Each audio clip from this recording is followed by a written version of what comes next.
कल शाम ऑफिस से आकर हर्ष ने सूचना दी कि उसका ट्रांसफर दिल्ली से चंडीगढ़ कर दिया गया है।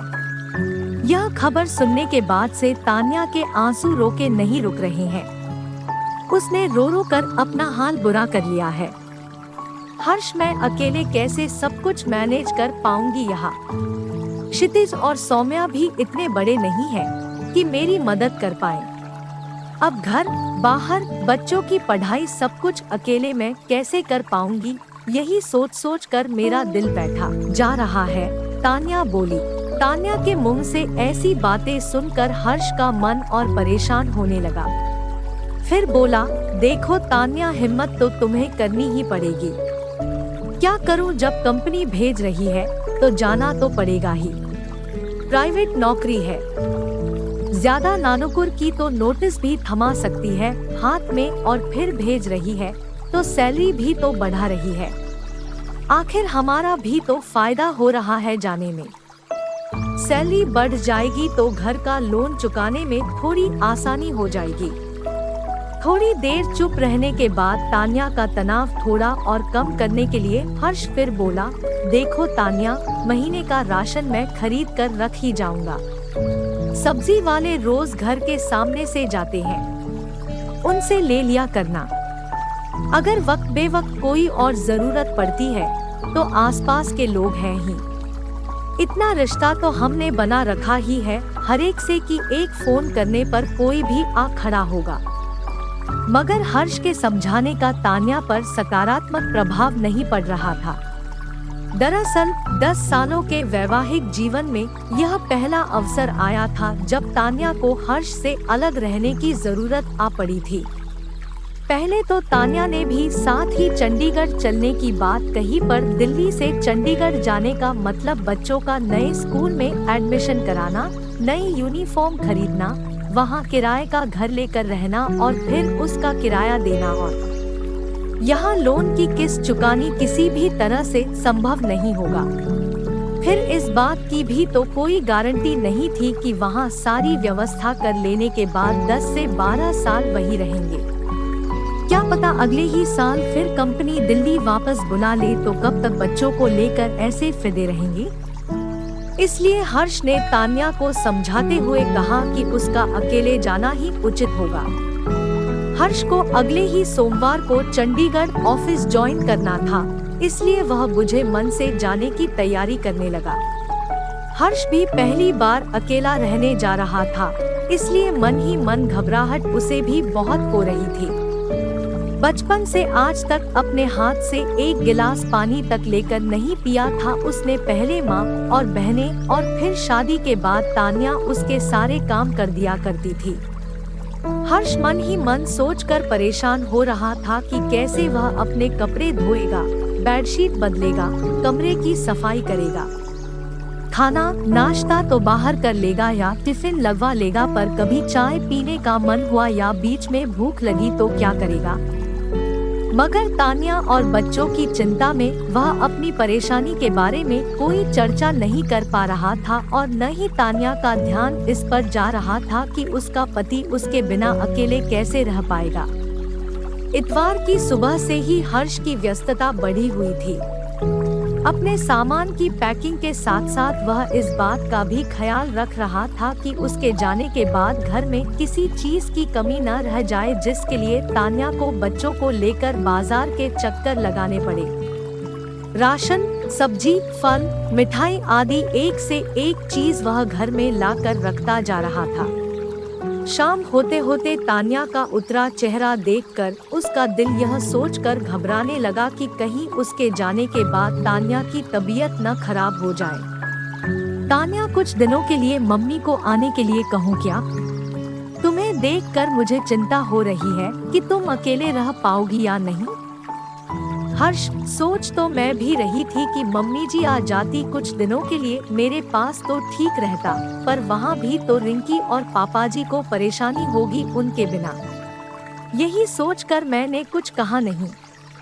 हाँ वह तो है, फिर भी एक बार बात करके देखता हूँ। मम्मी से कहता हूँ कि 4 से 5 दिनों के लिए आ जाएं। फिर शनिवार को मैं आ ही जाऊंगा। आगे की आगे देखेंगे।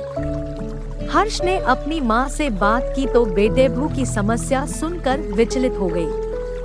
बोली कि वे यहाँ की व्यवस्था समझाकर कल ही दिल्ली आ जाएंगी। रिंकी और उसके पापा मिलकर 1 सप्ताह गुजार लेंगे किसी तरह से। मम्मी जी आ जाएंगी। यह सुन तान्या ने राहत की सांस ली और फिर उसने हर्ष की बची तैयारी कराकर नम आंखों से दूसरे दिन उसे चंडीगढ़ के लिए विदा किया। बात नौकरी और जीवन यापन की थी, इसलिए न आने का कोई विकल्प नहीं था हर्ष के पास, पर सही माने में मन ही मन वह बहुत परेशान था। एक तरफ तान्या और बच्चों की चिंता तो दूसरी तरफ अपने बारे में सोच कर परेशान हो रहा था कि बिना तान्या के कैसे रहेगा। 1 सप्ताह तक तो कंपनी के गेस्ट हाउस में रहना था, तब तक तो खैर कोई समस्या नहीं होनी थी, पर इसी 1 सप्ताह में उसे अपने लिए किराए का घर लेकर रहने की पूरी व्यवस्था करनी होगी। दसियों झंझट होने थे उसमें। घर खोजो, कामवाली खोजो, समय पर कपड़े धोकर प्रेस करने को 2 तान्या के होते ये सब काम इतने कठिन होते हैं, उसे कभी एहसास ही नहीं हुआ था। अपने घर में तो आज तक उसने कभी कामवाली से बात तक नहीं की थी। अब कैसे उससे बात करेगा? कौन से कपड़े गंदे हैं और कौन से साफ, इसका फर्क तक आज तक नहीं कर पाया था वह।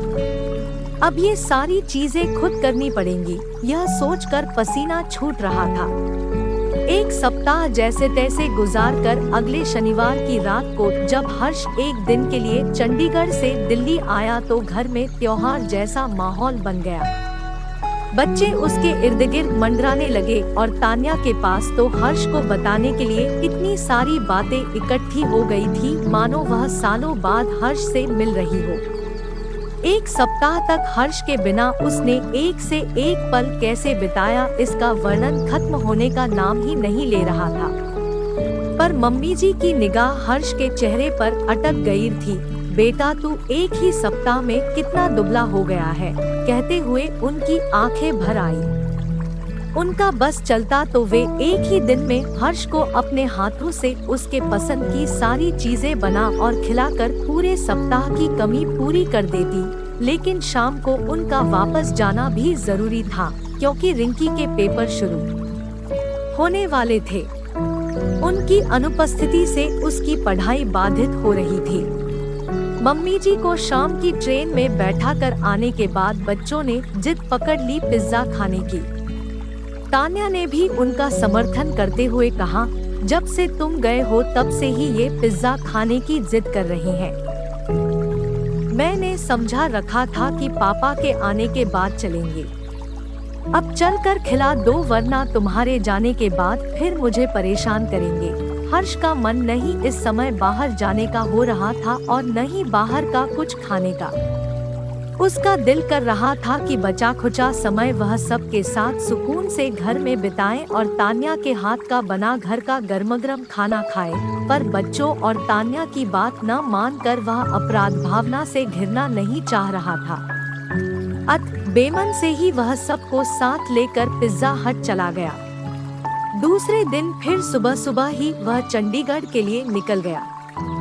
ट्रेन में बैठते ही हर्ष ने सोचना शुरू कर दिया कि कहीं कुछ ऐसा रह तो नहीं गया जिसकी वजह से तान्या को परेशान होना पड़े।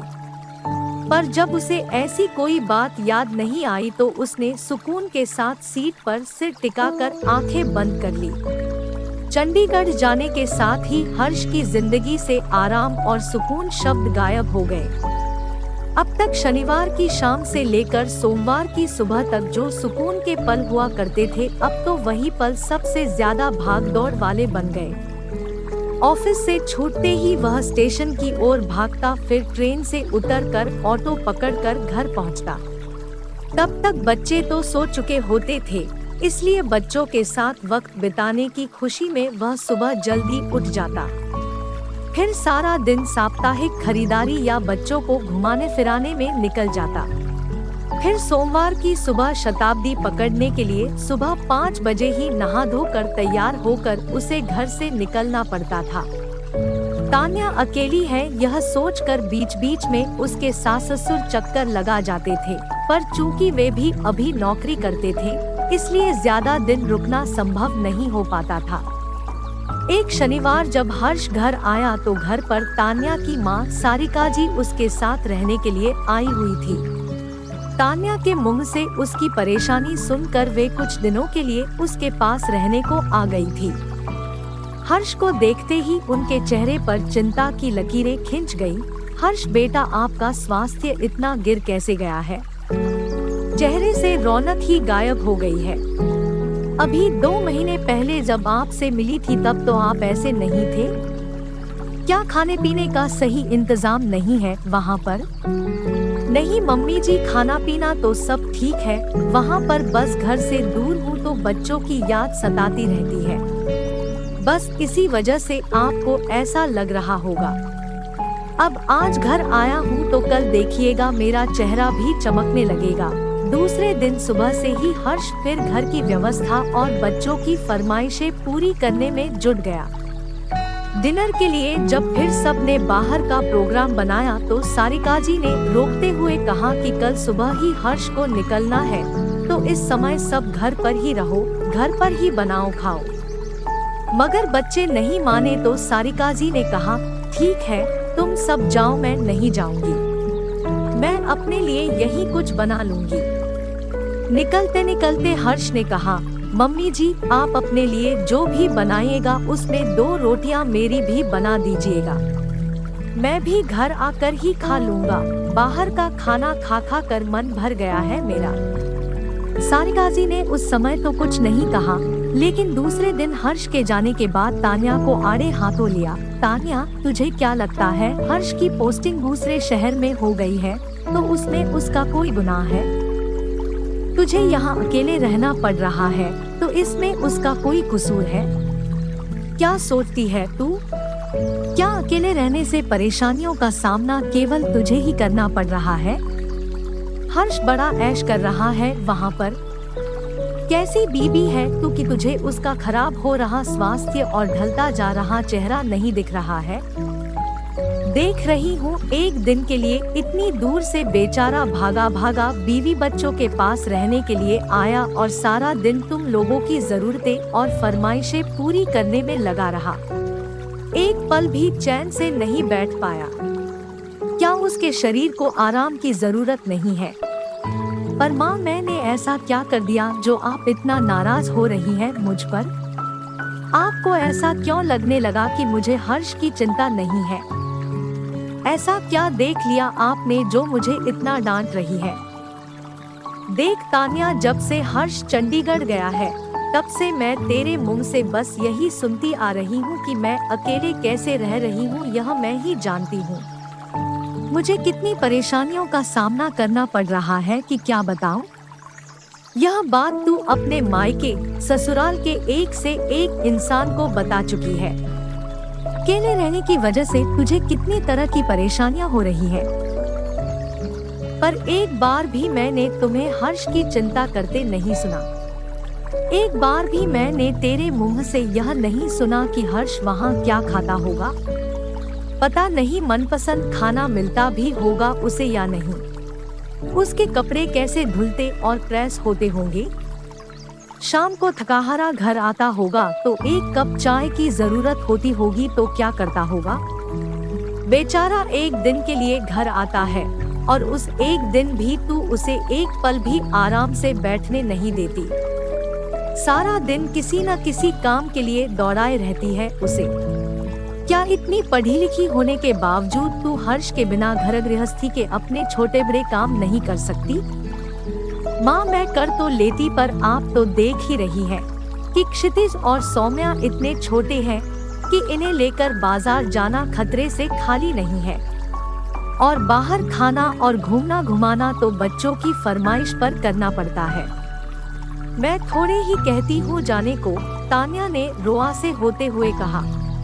इस पर सारिका जी ने उसे समझाते हुए कहा, देखो बेटा, मैं समझ रही हूँ कि हर्ष के जाने की वजह से तुझे परेशानियों का सामना करना पड़ रहा है, पर तू केवल अपनी ही परेशानियों के बारे में क्यों सोचती रहती है? क्या यह खुदगर्जी नहीं है तेरी?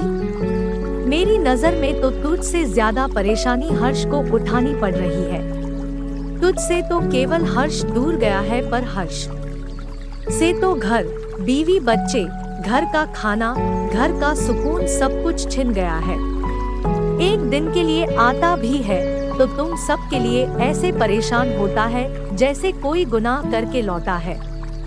तू पढ़ी लिखी और समझदार है, तुझे चाहिए कि बच्चों को स्कूल भेजने के बाद बाजार जाकर सारा सामान लाकर रख ले, ताकि कम से कम रविवार को तू दिन भर हर्ष आराम से रह सके। और तुझे शुरू से पता है कि हर्ष को तेरे हाथ का बना खाना ही पसंद है, बाहर के खाने से वह कतराता है। फिर भी तू रविवार को भी उसे बजाय अपने हाथों से बनाकर खिलाने के बाहर ले जाती है। बच्चों को पिज्जा बर्गर खाना हो तो तू ही ले जाकर खिला आया कर। माँ की बात सुनकर तान्या को एहसास हुआ कि सचमुच वह बहुत बड़ी गलती कर रही थी कि हर्ष के जाने से समस्या केवल उसे हो रही है।